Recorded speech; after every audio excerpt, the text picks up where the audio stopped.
ሁለቱ የለንደን ክለቦች አርሰናልና ዌስትሃም ዩናይትድ ያለፉት 2 ዓመታት በየሜዳቸው ሁለቱም ሽንፈትን አስተናግደዋል። እርስ በርስ በተገናኙባቸው የእንግሊዝ ፕሪሚየር ሊግ ጨዋታዎች በነገው ዕለት ምን አይነት ውጤት ሊመዘገብ ይችላል? ኤምሬትስ ስቴዲየም ላይ የምንመለከት ይሆናል። አርሰናል አዲስ አማካኝ ማስፈረማቸውን በይፋ አስታውቀዋል። ሚካኤል አርቴታ በነገው ዕለት ታሪካዊ ቀን ይሆንለታል ተብሎ ይጠበቃል። 300ኛ በአርሰናል በአሰልጣኝነት ዘመን ጨዋታ ያከናውናል። እንደዚሁም ደግሞ ቡካዮ ሳካ በዋናው ቡድን በእንግሊዝ ፕሪሚየር ሊግ ብቻ ማለት ነው 200ኛ የእንግሊዝ ፕሪሚየር ሊግ ጨዋታ የሚያከናውንበት ዕለት ይሆናል ተብሎ ይጠበቃል። በጋዜጣው መግለጫ ላይ የተለያዩ ሀሳቦች ተነስተውለታል። ሚካኤል አርቴታ ለነዛም ምላሽ ሰጥቷል። ስለ ጉዳት ላይ ስላሉ ተጫዋቾች ፔሮ ሄንካፔና ጋብሪኤል ማጋሌሽ የሚመለሱበትን ቀን አስታውቋል። እንደዚሁም ደግሞ ስለሚመረጡ ተጫዋቾች ስታርቲንግ ሌቭል ላይና በተጠባባቂ ወንበር ላይ ስለሚቀመጡ ተጫዋቾች ጥያቄ ቀርቦለት ስለነሱም ሀሳቡን እንግዲህ ሰጥቷል። እነዚህና ሌሎችንም ስፖርታዊ ጉዳዮች ወደ እናንተ አቀርባለሁ። ሰብስክራይብ ያደርጋችሁ ቤተሰብ ሁኑ፣ ላይክ እያደረጋችሁ ደግሞ ቆይታችሁ ከኔ ጋር አድርጉ እያሉኝ ጋብዛለሁ። ወደ ስፖርታዊ ጉዳዮቻችን ሰላም ጤና ይስጥልን። እንዴት ናችሁ? ሰላምታችን በያላችሁበት ይድረስ እያልኩኝ ስፖርታዊ ጉዳዮቻችን በእንግሊዝ ፕሪሚየር ሊግ ክለቦች ላይ ትኩረታቸውን ይሆናሉ ማለት ነው። የሰባተኛ ሳምንት የእንግሊዝ ፕሪሚየር ሊግ ጨዋታ በዛሬው ዕለት ከምሽቱ 4 ሰዓት ላይ እንግዲህ ጀምሯል። በበርንማውዝ እና በፉልሃም የሚከናወን ጨዋታ ነው። ይህ ጨዋታ እንግዲህ ከምሽቱ 4 ሰዓት ላይ ተከናውኗል። እንደዚሁም ደግሞ በነገው ዕለት ገና በ8 ሰዓት ተኩል ነው የእንግሊዝ ፕሪሚየር ሊግ ጨዋታ የሚከናወነው። በሊድስ ዩናይትድ እና በቶትናም ይከናወናል። እንደዚሁም ደግሞ ምሽት 11 ሰዓት ላይ ማንቸስተር ዩናይትድ ሰንደርላንድን የሚያስተናግድ ይሆናል። እንደዚሁም በተመሳሳይ ሰዓት 11 ሰዓት ላይ አርሰናል ከዌስትሃም የሚደረግ ጨዋታ ነው። ከምሽቱ 1 ሰዓት ተኩል የሚደረገው ጨዋታ ግን በብዙዎች ዘንድ የሚጠበቅ የሳምንቱ የእንግሊዝ ፕሪሚየር ሊግ ትልቁ ጨዋታ ቼልሲ ከሊቨርፑል የሚያደርጉት የስታንፎርድ ብሪጅ ትልቁ ጨዋታ ይሆናል። ለአሁኑ አንዳንድ ጉዳዮችን የምንመለከተው በአርሰናልና በዌስትሃም የተለያዩ ሀሳቦች እየተነሱ ነው። እነሱ ወደ እናንተ አደርሳለሁ ማለት ነው። እንደሚታወቀው እነዚህ ሁለት ክለቦች ሁለቱም የለንደን ክለቦች ናቸው። የለንደን ክለቦች በነገራችን ላይ በርከት ያሉ ናቸው። ለዛ ነው ብዙዎች ክለቦች አሁን እርስ በርስ ሲገናኙ ያን ያክል የደርቢ ስሜትም የላቸውም። እንደ ምሳሌነትም አርሰናል ከዌስትሃም አሁን ይሄ እርስ በርስም ተጫዋቾች የሚሻሻጡ ናቸው። አርሰናል እንደ ዋና ደርቢ የሚቆጥረው ቶትናም ሆትስፐር ነው። ሁለቱ በተጫዋቹም ሽያጭ አያከናውንም ቀጥታ ማለት ነው። ስለዚህ እነዚህ ሁለቱ በዋናነት በለንደን ተቀናቃኝነት የሚጠቀሱ ክለቦች ናቸው። ሆኖም ግን ዌስትሃም ዩናይትድን ትልቅ የሚባል ክለብ ነው። እንደዚሁ ከአርሰናል ጋር በአንድ ከተማ የሚገኝ ክለብ ነው። ባለፉት 4 ጨዋታዎች እንግዲህ በ2 ዓመታት ማለት ነው በአርሰናልና በዌስትሃም እርስ በርስ በተገናኙባቸው የእንግሊዝ ፕሪሚየር ሊግ ጨዋታዎች በሜዳው ያደረገው ክለብ እንግዲህ ሽንፈትን ያስተናገድበት ጨዋታ ነው። በ2023 ዲሴምበር ላይ እንግዲህ አርሰናል በዌስትሃም በሜዳው ኤምሬትስ ስቴዲየም ላይ 2-0 ተሸንፏል። እንደዚሁም በቀጣዩም ደግሞ በዛው ዓመት በ2024 ፌብሩዋሪ ላይ ዌስትሃም በሜዳው ማለት ነው በሜዳው በአርሰናል 6-0 የተሸነፈበት ጨዋታ ነው። በዛን ዕለት እንግዲህ እንደሚታወሰው ዴክላን ራይስ በቀድሞ ክለቡ ላይ ጎል ያስቆጠረበት ዕለት ነበረ። ኖቬምበር 2024 ላይ ደግሞ እንደዚሁ ዌስትሃም በሜዳው አርሰናልን አስተናግዶ በአርሰናል 5-2 በሆነ አሸናፊነት ተጠናቋል። ባለፈው ዓመት እንግዲህ በፌብሩዋሪ 2025 ላይ አርሰናል በሜዳው በዌስትሃም 1-0 የተሸነፈበት ጨዋታ ነው። ስለዚህ ይሄ የሚያመላክተው ደግሞ ብዙ ጊዜ ከሜዳ ውጭ የሚጫወተው ክለብ በሁለቱ መካከል በነዚህ በ2 ዓመታት ብቻ ነጥለን ስንመለከት እንግዳው ቡድን የሚያሸንፍበት ዕለት ነው። በነገው ዕለት ደግሞ ምን አይነት ውጤት ሊመዘገብ ይችላል የሚለውን የምንመለከት ይሆናል። በነገራችን ላይ በነገው ዕለት የሚከናወነው የአርሰናልና ዌስትሃም የኤምሬትስ ጨዋታ በተለያዩ ምክንያቶች ይጠበቃል። አርሰናሎች እንደሚታወቀው ባለፈው ሳምንት በጣም ከባድ የሚባለውን የኒውካስል ዩናይትድን ጨዋታ በስተመጨረሻም ቢሆን አሸንፈው 2-1 በሆነ ጣፋጭ ድል የተመለሱበት ዕለት ነው። በዛን ዕለት ደግሞ ጥሩ የሚባል ፐርፎርማንስ ያሳዩበት ጨዋታ ነበረ። ምንም እንኳን ለረጅም ደቂቃዎች በኒውካስል ዩናይትድ 1-0 ሲመሩ ቢቆዩም ግን ለተለያዩ ወደፊቱም በነገራችን ላይ ለራሳቸው ሜንታሊቲም እንደዚሁም ለሌሎቹ ክለቦችም የአልሸነፍነት እንግዲህ ባህሪን ያሳዩበት ነው ተብሎ በብዙዎች ዘንድ ይነገራል። ያ ማለትም እስከ 84ኛው ደቂቃ ድረስ 1-0 ሲመሩ ቆይተው በስተ መጨረሻም እንግዲህ 2-1 በሆነ ውጤት አሸንፈዋል። ስለዚህ አጫወታቸውም አሁን የበለጠ ውህደት እያገኘና ወደ ሪትሙ እየገባ ይገኛል። ስለዚህ ጥሩ አጫወት እየተጫወቱ ናቸው በአሁኑ ሰዓት አርሰናሎች። በጉዳት ላይ ያሉ ተጫዋቾች እንደዚሁ በነገው ዕለት ከሚመለሱት መካከል ጋብሪኤል ማጋሌሽ ይመለሳል ተብሎ ይጠበቃል። በሌላ በኩል ደግሞ በዋናነት በዌስትሃም ሳይድ የሚጠበቀው አዲሱ አሰልጣኝ ኑኖ ስፒሪቶ ሳንቶ ናቸው። እንግዲህ እኒህ የቀድሞ የኖቲንግሃም ፎሬስት፣ የዎልቭስ እንደዚሁም ደግሞ የቶትናም አሰልጣኝ ቡድናቸውን እየመሩ እንግዲህ ወደ ኤምሬትስ ስቴዲየም ይገባሉ። ስለዚህ በዛ ምክንያት የመነቃቃት ስሜት እንደዚሁም ደግሞ አቅማቸውን ለአዲሱ አሰልጣኝ ለማሳየት ተነቃቅተው ይገባሉ ተጫዋቾች ተብሎ ይጠበቃል። ስለዚህ ምን አይነት ውጤት ሊመዘገብ ይችላል የሚለውን የምንመለከት ይሆናል ማለት ነው።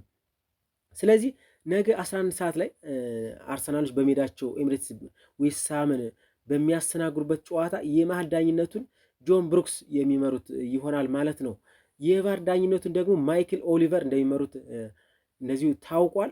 ማይክል ኦሊቨር ባለፈው ዓመት በወልቭስ ጨዋታ ላይ አርሰናሎች ከወልቭስ ባደረጉት ጨዋታ ላይ ሉዊስ ስኬሊን በቀይ ካርድ ካሰናበቱ በኋላ ለመጀመሪያ ጊዜ ነው የአርሰናልን ጨዋታ የሚመሩ እኒህ ዳኛ ማለት ነው። በነገራችን ላይ በዛን ጊዜ እንደሚታወቀው ቀጥታ ቀይ ካርድ ነበር የመዘዙበት በሉዊስ ስኬሊ ላይ። ሆኖም ግን የዳኞች ማህበር ድጋሚ ተመልክቶት ጉዳዩ ቀይ ካርድ የሚያሰጠው አይደለም በማለት እንግዲህ ቀይ ካርዱ ተሰርዞለት ወደ ጨዋታ እንደተመለሰ ይታወቃል።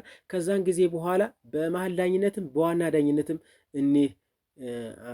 ዳኝነትም ወይም ደግሞ እንደዚሁ በቫር ዳኝነት ልክ በነገው እንደሚያደርጉት ማለት ነው አርሰናልን ያልመሩበት ጊዜ ነው። ስለዚህ ከዛም በኋላ ነገ የሚያደርጉት የመጀመሪያ ይሆናል ማለት ነው። ሚኬል አርቴታ የተለያዩ ሀሳቦችን ሰጥቷል በጋዜጣዊ መግለጫው ላይ ስለ ጉዳት ፒሮ ሂንካፔ እንግዲህ በስተመጨረሻ ቀን አርሰናል የተቀላቀለው የተከላካይ ተጫዋች ጉዳት እንዳጋጠው ይታወቃል። ሆኖም ግን ሚኬል አርቴታ ከሀገራት የጨዋታ በኋላ ከኢንተርናሽናል ብሬክ በኋላ ማለት ነው ወደ ጨዋታ እንደሚመለስ እንደዚሁ አረጋግጧል ማለት ነው። ጋብሪኤል ማጋሌሽም በኦሎምፒያኮሱ ሻምፒዮንስ ሊግ ጨዋታ ላይ ጉዳት አጋጥሞ ተቀይሮ እንደወጣ ይታወቃል በክሪስቲያን ሞስኬራ። ሆኖም ግን ከልምድ በኋላ የሚሆነውን እናያለን፣ ነገር ግን ስለሱ ብዙም አልጨነቅም ብሏል ሚኬል አርቴታ። ያ ማለት በጣም ቀላል ነው ብሏል። ሆኖም ግን ከዛም በኋላ አመሻሽ ላይ እየተመለከትነው ነበር ልምድ እያከናወነ። ስለዚህ በነገው ዕለትም ወደ ሜዳ ይመለሳል ተብሎ ይጠበቃል። ምናልባት የተወሰነ ስሜት ካለው ግን ክርስቲያን ሞስኬራ ወደ ቡድኑ ሊመለስ እንደሚችል ይጠበቃል። የነገውን ጨዋታ እንግዲህ ዌስትሃምን ካስተናገዱ በኋላ የኢንተርናሽናል ብሬክ ነው። ተጫዋቾች ወደ የሀገሮቻቸው ሂደው የሀገራት ጨዋታ የሚያከናውኑበት ነው። ከዛ መልስ ፉልሃምን የሚገጥሙበት በክራቨን ኮቴጅ ፉልሃምን የሚገጥሙበት ይሆናል ማለት ነው። አርሰናሎች ወደ ፉልሃም አመርተው ከዛም በመቀጠል በኤምሬትስ ስቴዲየም ክሪስታል ፓላስ በነገራችን ላይ በዚህ ዓመት ጥሩ እንቅስቃሴ እያደረገ ያለ ክለብ ነው። እንግዲህ ተጫዋቾች ቢለቁም እንደ ኤቨሬቺ ኤዜ አይነት ተጫዋቾች ቢለቁም ምንም ክፍተት እስካሁን ድረስ የሱ ክፍተት እየታየ አይደለም። በነገራችን ላይ አሰልጣኙ በጣም ትልቅ አሰልጣኝና ጥሩ አጫወት የሚጫወቱ ናቸው። ስለዚህ በዚህ ዓመት ጥሩ እንቅስቃሴ ያደረጉ ናቸው። እኒህ አሰልጣኝ ክሪስታል ፓላስን ባለፈው ሊቨርፑልን በስተመጨረሻ እንዳሸነፉት ይታወቃል ማለት ነው።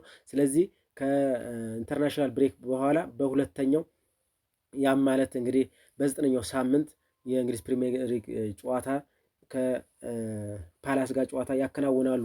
ስለዚህ ከኢንተርናሽናል ብሬክ በኋላ ፒሮ ሂንካፔ ወደ ጨዋታ ይመለሳል ብሏል። ጋብሪኤል ማጋሌሽ ግን በነገው ዕለትም ሊመለስ እንደሚችል እንደዚሁ ሀሳብ ሰጥቷል።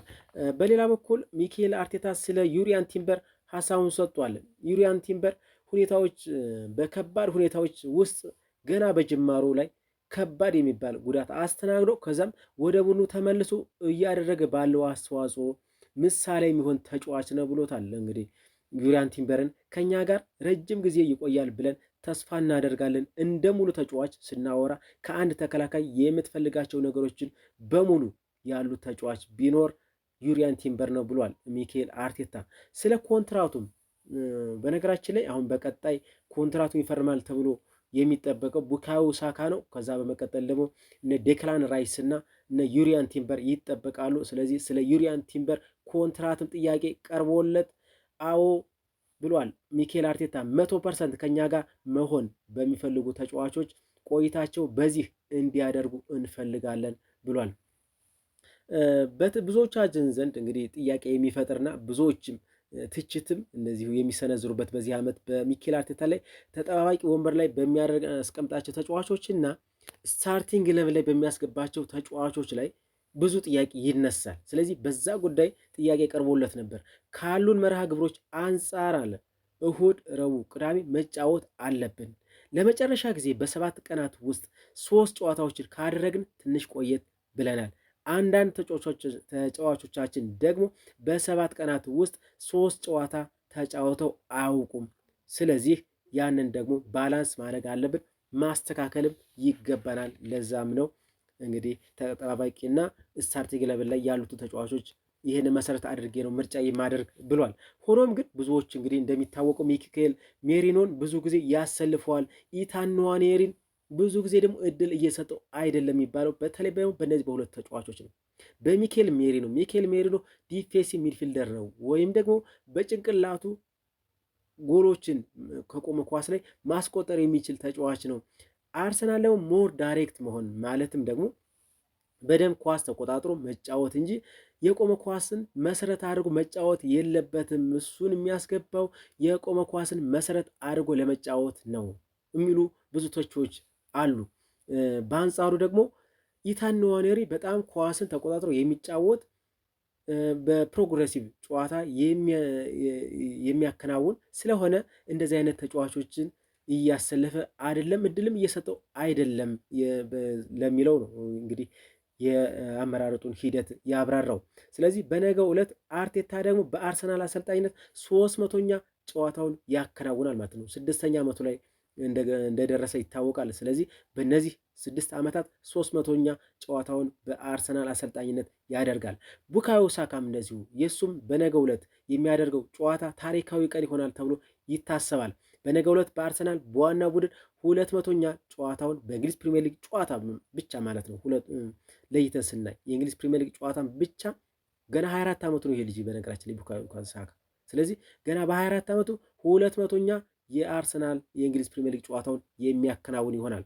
በተያያዘም ደግሞ ቡካዮ ሳካ በጨዋታው አሲስት ወይም ጎል ቢያንስ አንድ ካደረገ አሲስት ወይም ጎል ካደረገ ቢያንስ አንድ ካደረገ በ200 ጨዋታ 100ኛ የጎል አስተዋጽኦ ሆኖ ይመዘገብለታል። ስለዚህ በነገው ዕለት ለነዚህ ለሁለቱ ሰዎች ታሪካዊ ቀን ይሆናል ተብሎ ይታሰባል ማለት ነው። በሌላ በኩል ኑኖ ስፒሪቶ ሳንቶ ስለ አርሰናል የማዕዘን ምትም ጥያቄ ቀርቦላቸው ነበር። እውነቱን ለመናገር አሉ ኑኖ ስፒሪቶ ሳንቶ የቀድሞ የወልቭስ የቶተናም ሆትስፐርና የኖቲንጋም ፎረስት አሰልጣኝ የእነሱ የማዕዘን ምት የሚያሳስበን ጉዳይ ነው ብለዋል። እናም ለመፍታት እንሞክራለን። ይህ መፍታት ያለብን እጅግ በጣም ትልቁ ችግር ነው። ችግሩንም ለመፍታት እየሰራንበት ነው ብለዋል እኒህ አሰልጣኝ። ማርቲን ኦዴጋርድ የተለያዩ ሀሳቦችን ሰጥቷል። እንግዲህ ይህ ተጫዋች በአሁኑ ሰዓትም በአርሰናል ካሉ ስብስብ ውስጥ በጣም እየተወደሰና እየተደነቀ ያለ ተጫዋች ነው። በተለይም ደግሞ ባለፉት 2 ጨዋታዎች በኦሎምፒያኮስ ማን ኦፍ ዘማች ሆኖ የጨረሰ ተጫዋች ነው። ከዛ በፊት እንግዲህ በኒውካስል ዩናይትድ ቀደም ብዬ እንደጠቀስኩት 2-1 ሲያሸንፉ በተለይም ደግሞ ስለ ማርቲን ኦዴጋርድ ኤዲሃውም ሀሳብ ሰጠው ነበር። በዕለቱ ጨዋታችንን ሙሉ በሙሉ እየቀየረብንና ያበላሸብን ማርቲን ኦዴጋርድ ነው ሲሉ ሀሳባቸውን ሰጠው ነበር። እውነትም 82ኛው ደቂቃ ላይ ገብቶ ነው። ከዛም በኋላ እሱ ከገባ በኋላ ነው ጨዋታው ሁሉ ተቀይሮ 2-1 በሆነ ውጤት ማሸነፍ የቻለው አርሰናል። ስለዚህ በዛለትም ጥሩ የሚባል አቅሙን አሳይቷል። የቀድሞ የማርቲን ኦዴጋርድ ብቃት እየተመለሰ ነው የሚሉ ብዙዎች አሉ እና ሀሳቡን ሰጥቷል። እሱ ይህ ዓመት ለአርሰናል ልዩ እንደሚሆን ተስፋ አደርጋለሁ ብሏል። እንደ ቡድን የበለጠ ጠንካራ እንደሆን ይሰማኛል። ስለዚህ በዚህ ዓመት አንድ ነገር እንደምናደርግ እርግጠኞች ነን ብሏል። በሌላ በኩል አርሰናል ተጫዋች ማስፈረሙን እንግዲህ በይፋ አስታውቋል። በዛሬው ዕለት ትልቅ ተስፋ የተጣለበትን የ16 ዓመቱን የሻምሮክ ሮቨርስ አማካይ ቪክቶር ኦዢያቩና በአርሰናል ቤት የሚያቆየውን ቅድመ ኮንትራት ተፈራርሟል።